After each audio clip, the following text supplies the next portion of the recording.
Ndị kwụrụ ụgwọ ihe omume a bụ ndị otu na ndị enyi Joyce Meyer Ministries.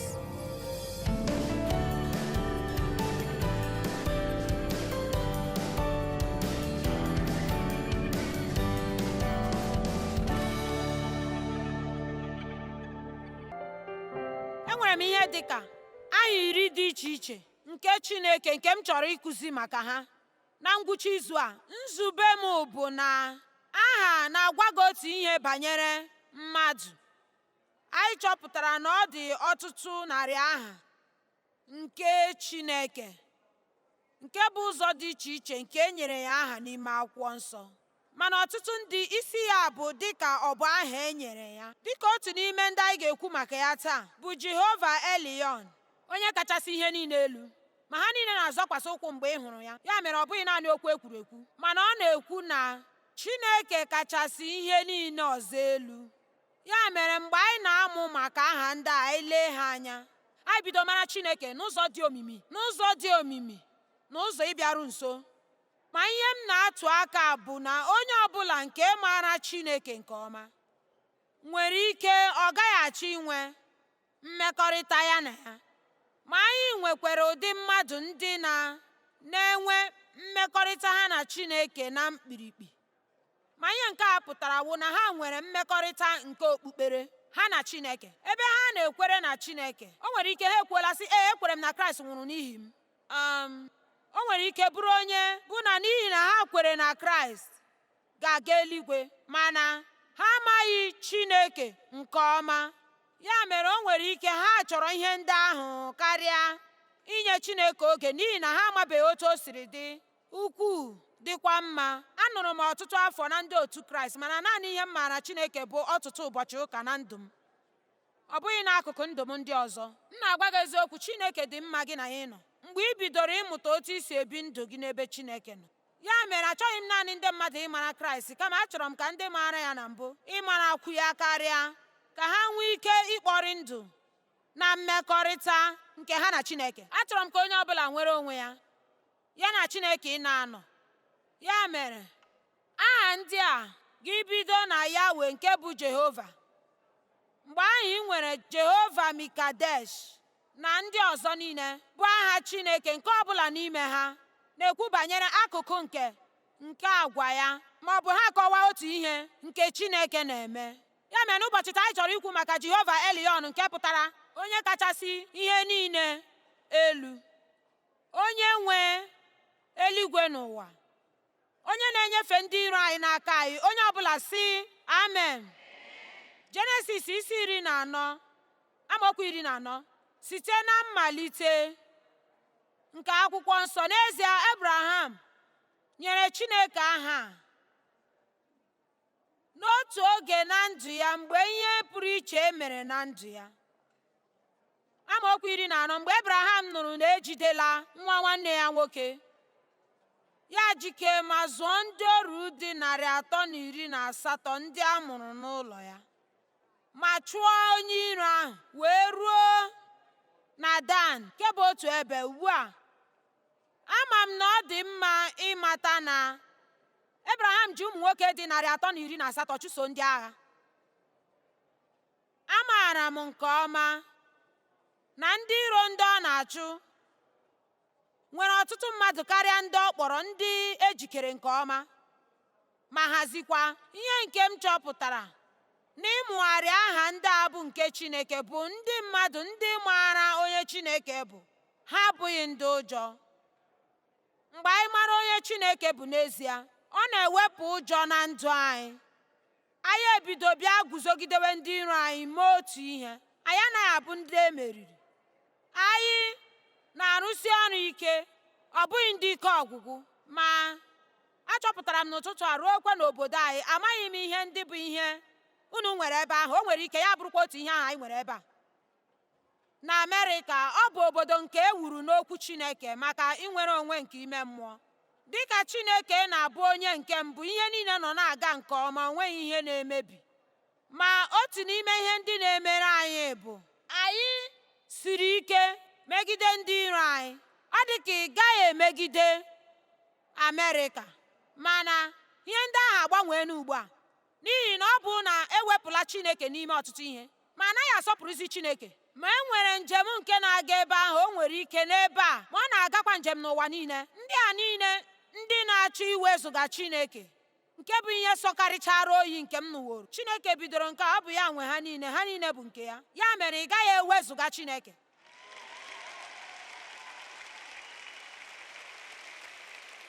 Mana ọ dị ka ugbu a, dị ka a na-ewezuga Chineke na ụfọdụ ihe, ka ụjọ na-abịawanye anyị, ka anyị na-esizi ike, bụ ka anyị na-ewepụ ihe ụfọdụ. Otu a ka anyị si eme ka ndị agha anyị dị obere. Echere m na nke a bụ njikọ, ọ bụghị naanị nye obodo ndị ọzọ, nye anyị n'otu n'otu. Chineke enyeghị gị mmụọ nke ụjọ, mana nke ike, nke ịhụnanya na nke obi dị ike. Amen. Mana Chineke ekeghị anyị ka anyị bụrụ ndị ụjọ ma na-atụrụ ihe niile ụjọ. N'agbanyeghị ihe nke m kwuru na mbụ, so ole n'ime unu ndị nwere ihe ime ịbụ ndị na-eme ka ndị mmadụ nke a na-akwụ n'ụjọ? Anyị achọghị ka ndị mmadụ wee iwe. Anyị achọghị ka ha na-ewere anyị iwe. Anyị chọrọ ka onye ọbụla hụ anyị n'anya. Mgbe ụfọdụ anyị kwesịrị ikwuwapụta okwu sị, ọ kara m mma inwe iru ọma Chineke karịa nke gị, mana aga m eme ihe Chineke si m mee, ihe m kwenyere na ọ bụ ihe ọ chọrọ ka m mee.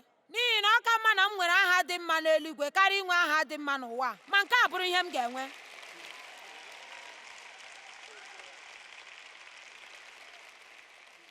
Ya mere, ya were ndị ọrịa azụrụ azụ dị 318 wee gbasoo ha. Amaokwu 15, ya kewaa ndị agha megide ha n'abalị, ya na ndị ọrụ ya, ha wee gbasoo ha ọgụ, gbaa ha gburugburu, ma chụruo ha Họba nke dị na Damaskọs. Ya ebughachita ibu niile ma kpọghachi nwanna ya bụ Lọt na ihe ndị o nwere, na ụmụ nwanyị na ndị mmadụ. Ya mere, n'ụzọ dị mfe, Ebraham weghachiri ihe onye iro zuru. Ị nụrụ ihe m na-ekwu? Mgbe anyị ma onye Chineke anyị bụ, anyị ga-eweghachinwu ihe onye iro zuru. Ị na-anụ? Amaokwu nke 17, ma mgbe e mesịrị, mgbe ọ lọghachitara site na mmeri ya na igbu sị, ọ dị mma n'ebe ahụ. Unu ewela iwe, anaghị m akpọpụtali aha ndị a nke ọma. Mgbe ụfọdụ ana m akpọ ndị mmadụ ka ha depụtara m aha ndị a n'akwụkwọ. Obi awa ọ dịghị unu mma na abụghị m naanị onye na-apụghị ime ihe ndị a, na ọ bụghị naanị gị. Ma ndị eze ya na ha so aga na Sọdọm pụọ gị zute na ndagwurugwu nke Shave, nke bụ ndagwurugwu eze. Ma Melkizedek eze nke Salem, ka e mechara kpọọ Jerusalem, wepụta mmanya na achịcha ka o ritụ ọnụ. Ma ọ bụ onye nchụaja nke Chineke kachasị elu. Amaokwu nke 19, ya wee gọzie ya sị, ngọzi na iru ọma nke ngọzi dị, weta obi ụtọ na ọṅụ nye Ebraham site na Chineke onye kachasị elu, onye nwe na onye mere eluigwe n'ụwa. Otu ọ dị, anyị hụrụ ka a na-akpọ Chineke Jehova Elion, Chineke kachasị elu, onye nwe eluigwe n'ụwa. Onye ọ bụ anyị soro ya ga-eme anyị ka anyị weghachita ihe niile nke onye iro zuru n'ebe anyị nọ. Mmadụ tie alaluya.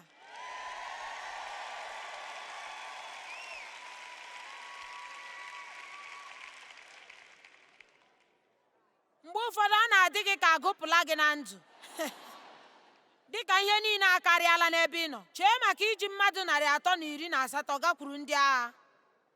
Ma o nwere ihe anyị na-achọ ịhụ ebe a, na ndị ikpe n'ebe Gidiọn nọ, nke dịkwa ịtụnanya. Ndị ikpe isi 6, amaokwu nke 1. Ma ndị Izrel mere ihe ọjọọ n'anya Chineke. Chineke wee nyefee ha n'aka ndị Midian ruo afọ 7. Ya mere, ndị Izrel anaghị eme ihe Chineke si ha mee, ikwu eziokwu. Mgbe ọbụla anyị na-adịghị eme ihe Chineke si anyị mee, ọ bụ onwe anyị ka anyị na-eme. Anyị emepe ụzọ nye ndị iro n'ime ndụ anyị. Nyefechasị onwe gị Chineke, guzogide ekwensu, ọ ga-agbapụ. Ị nweghị ike iguzogide nwe ekwensu. Ị kwesịrị inyefechasị Chineke onwe gị n'aka. Mgbe ị na-eme nke a, anyị enweta otu ntabi anya iguzogide onye iro. Ma o nweghị onye zuru oke n'ime anyị, ma ekele dịrị Chineke n'ihi Jizọs. Mana o nwere ihe dị iche n'imelụsa ihe na ime ihe ndị ụfọdụ n'ụzọ na-ezighị ezi mgbe ị na-amaghị. ọ bụ ogugo ọzọ mgbe ịma ihe ma ịma ihe ị na-eme ma ịma na ọ bụ ihe na-ezighị ezi gị gaa n'ihu na-eme ya na-eche na ị ga-agbanarị ya ma site n'ịhụnanya ya dị ukwuu na ebere ya Chineke na-emeso anyị n'ihi na ọ bụrụ na o meghị ya ọ gaghị ahụ anyị n'anya. Nne na nna ọbụla ga-ahapụga ụmụ ha ka ha gaa n'ụzọ ga-agbụsi onwe ha na-agbazighị ihu ha ahụghị ha n'anya. Ya mere Chineke na-adọ ndị ọ hụrụ n'anya aka na ntị. Ndị na-atọ ya ụtọ ka ọ na-adọ aka na ntị, ma mkpughe si ndị ọ hụrụ n'anya nke ukwuu ọ na-agwa ha ebe ha si mejọọ. Ma ana m echeta otu oge Chineke ọ dị ka ịhụga m n'anya nke ukwuu n'ihi na ana m eche ọtụtụ oge mgbe m na-asị na o nwere ihe na-eme m. Ya mere ha tinye onwe ha na nsogbu, ha nọrọ n'agbụ ruo ọtụtụ afọ.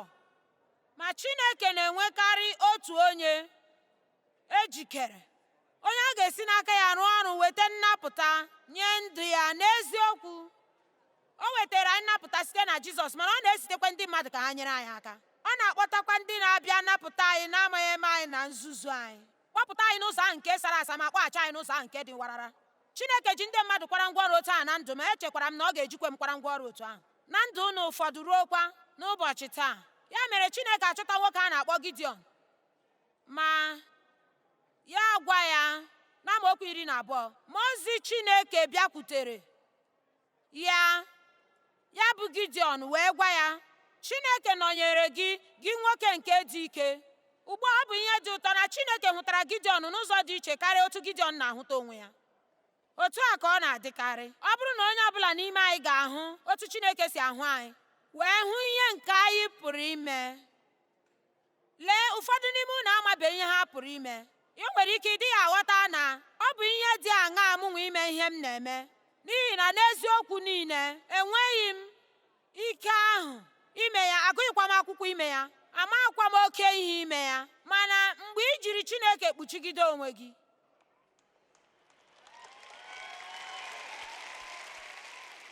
ma aga m ekwusị, mgbe Chineke kpugidere gị n'onwe ya, ọ bụghị ihe anyị na-eme n'aka anyị, ya nwa na-eme. Ya mere Chineke na-ahụ ihe ndị nọ n'ime gị karịa ka ị na-ahụ. Ịdị nnọọ ezigbo ịtụnanya karịa ihe ị na-eche na ịbụ. Ma ekwensu ga-achọ ka ị nọrọ ọdụ na-eche banyere ihe ị na-abụghị na ihe ị na-anaghị na ihe ị na-enweghị ike na ihe ị na-enweghị, na-ewere onwe gị na-atụnyere ndị ọzọ niile. Ma Chineke chọrọ ka ị na-ahụta onwe gị n'ụzọ nke o si ahụta gị, ma mụta ikwere ihe okwu ya na-ekwu banyere gị. Chineke nọnyere gị, gị nwoke nke siri ike. Ya mere ọ bụrụ na Chineke nọnyere anyị, gịnị mere ihe ndị a ji adakwasị anyị? Olee ọrụ ebube niile gị nke nna anyị ha gwara anyị maka ya, na-ekwu ọ bụghị Chineke kpọpụtara anyị site n'Ijipt, ma ugbu a Chineke echezọọla anyị ma nyefee anyị n'aka ndị Midian. Ugbu a ele nzaghachi dị mwute otu a. Mana achọrọ m ime ya dịka n'otu a. Ọ dị m ka n'oge ahụ ọ jụrụ obere oyi. Echere m na ọ dịka ọ dara dịka onye isi. Abụghị m nwoke nwere obi si ike ịbịakwutere onye ọ na-abụghị. Onye mụ? Ị chọrọ ka m gịnị? Nke a karịrị m n'eziokwu, ịbịakwutekwala onye ọ na-abụghị. Ị na-anụ? N'ezie, Chineke, ọ bụrụ na ị nọnyere anyị, olee ihe anyị ji na-enwe nsogbu ndị a niile? Olee ihe anyị ji anyị anaghị eme ihe ịrịba ama? Ị na-anụ?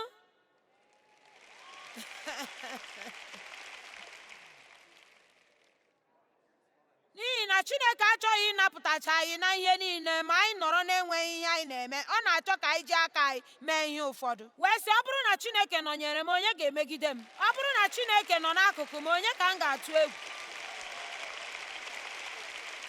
Ịma ya ekwesịghị ịnọrọ ala otu ebe na-asị iyi. Chineke, anyị chọrọ ihe ịrịba ama, nye ihe ịrịba ama. Ịma, ọ nwere ihe nkụzi nke m kụzi nke a na-akpọ kwapụga okwute ahụ, mana ahụrụ m ozi ahụ n'anya. Amatara m n'afọ 4 na 5 gara aga, mgbe Jizọs gara n'ili Lazarọs onye nwụrụ oge gara aga na-eshi ushi, ọ maara na ọ ga-akpọlite ya n'ọnwụ. Mgbe o rutere n'ili ahụ, ya gwa ndị mmadụ sị, kwakege n'okwute ahụ. Ebe ọ dị na njikere ịkpọlite onye nwụrụ anwụ, eleghị o ji si ndị mmadụ kwapụ okwute. n'ihi na Chineke chọrọ ka anyị mee ihe anyị nwere ike ime ka ya onwe ya nwee ike mee nke anyị na-agaghị emeli. Ụfọdụ n'ime unu kwesịrị ịkwapụ okwute nke nọ na ndụ unu, ma mgbe ị mere nke a, ị ga-ahụ ikikere nke dị na mbilite n'ọnwụ nke Kraịst ebe ọ na-eme nke ị na-apụghị ime. Olee ihe okwute ndị ahụ nwere ike ịbụ? Mgbe ị nwere ike gbaghara ndị niile ị na-ewere iwe,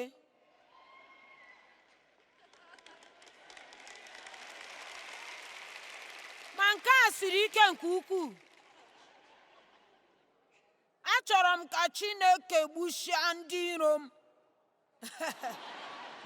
Mba, anyị bụ ndị agha na ndị agha nke Chineke, ndị mmụọ nsọ tere etute mmanụ, jupụta n'ike ya. Ma oge erule mgbe anyị ga-ebuli ọtọ mee dịka ya, ọ bụghị naanị n'ụlọ nzukọ, ma mgbe anyị nọ ebe ọ bụla anyị nọ na-enwere obi aṅụrị. Ị kwesịrị ime nke a n'ụlọ gị. Mgbe ị tetara ụra n'ụtụtụ, ekwensu asị gị na ị dịghị mma na ị ga-enwe ụbọchị ọjọọ, ị kwesịrị isi ya, ị bụ onye asị, abụ m nwa Chineke, obi n'ime m, ma ụbọchị taa ga-abụkwa n'ụbọchị kacha mma na ndụ m.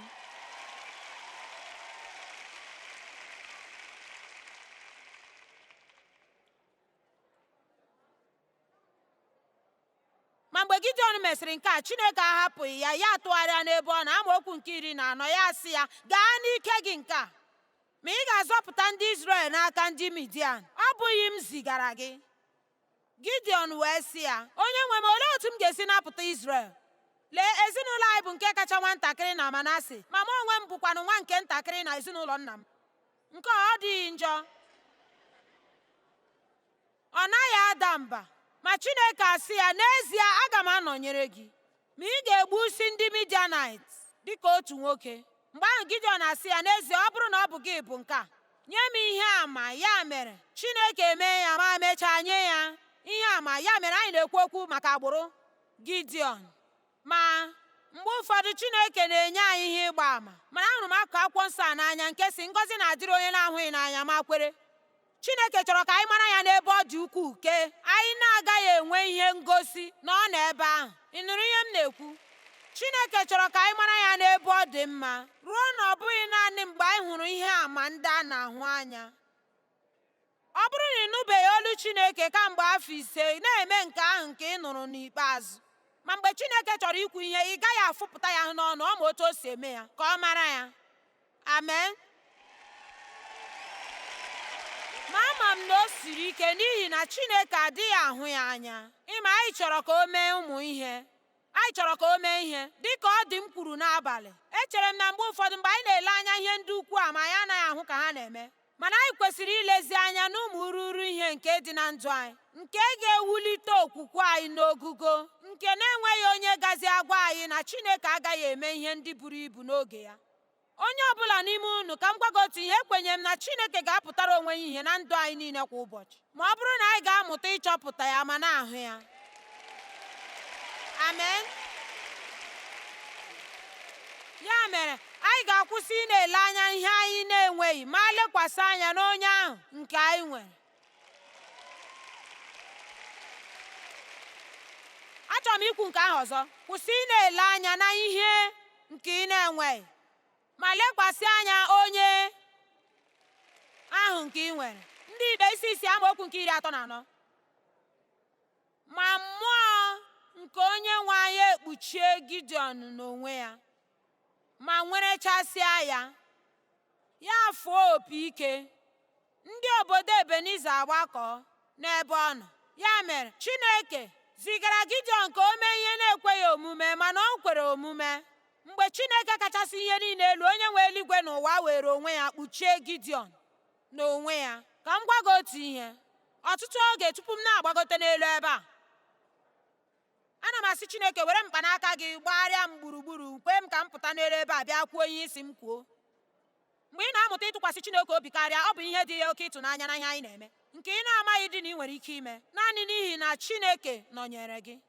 Ma echere m maka Gideọn, nke a bụ ihe obi ụtọ, ma Chineke were onwe ya kpuchie Gideọn. Heo! Ma mgbe ahụ m nwee echiche ọzọ, mana obi n'ime anyị. Ọ ka mma na obi n'ime m karịa n'elu. Ị na-anụ? Asị m, ọ ka mma na obi n'ime m karịa n'elu. Ọ bịakwasịrị ndị amụma na agba ochie, anyị nwere ya n'ime anyị, ọ naghị apụ na-abịa, ọ nọ ebe a mgbe niile.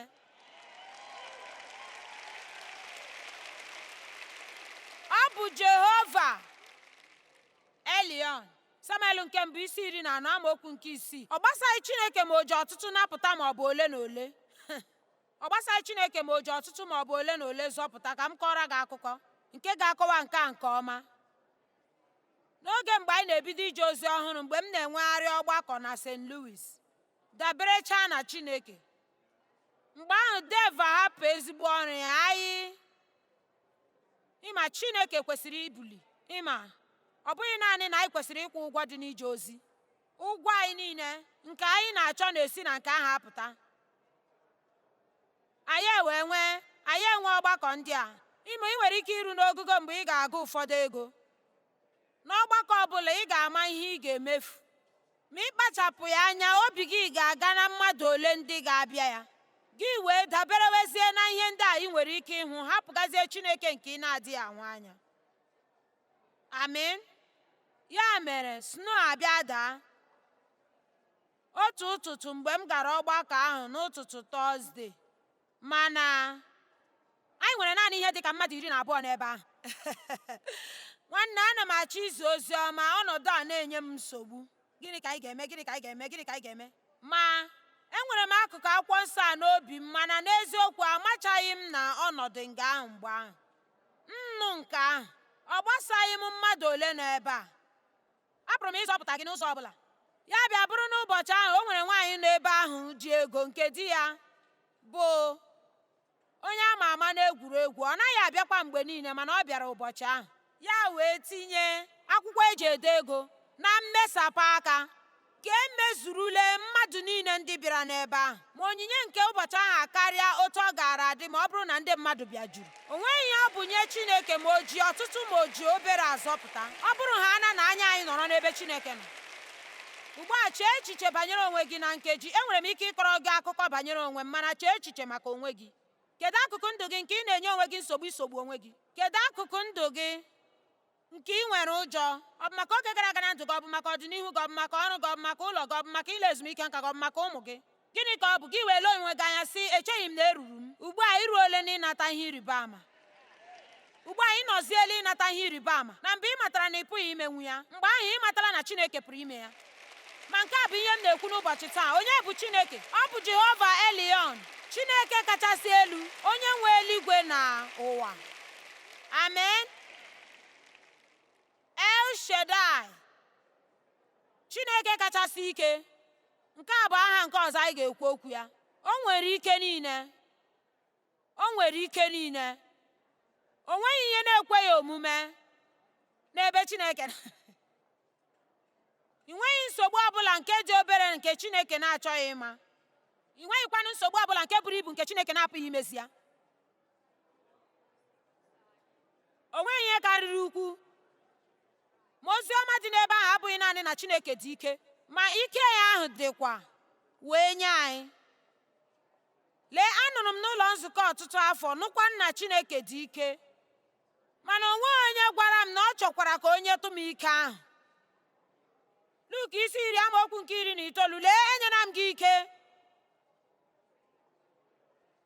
Ana m enye gị ike ịzọ agwọ na akpị ụkwụ. Enyekwala m gị ike niile karịrị ike nke onye iro nwere. Ma o nweghị ihe ọbụla n'ụzọ ọbụla ga-emerụ gị ahụ.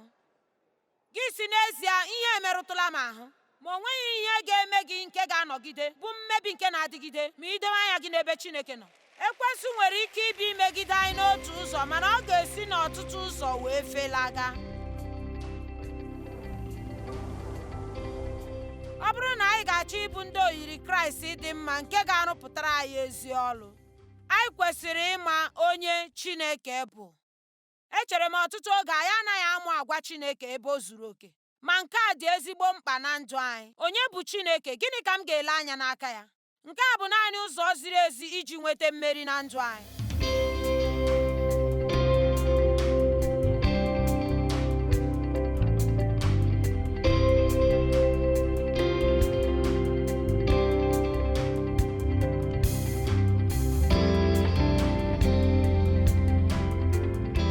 Ndị kwụrụ ụgwọ ihe ndị a bụ ndị otu na ndị enyi Joyce Meyer Ministries.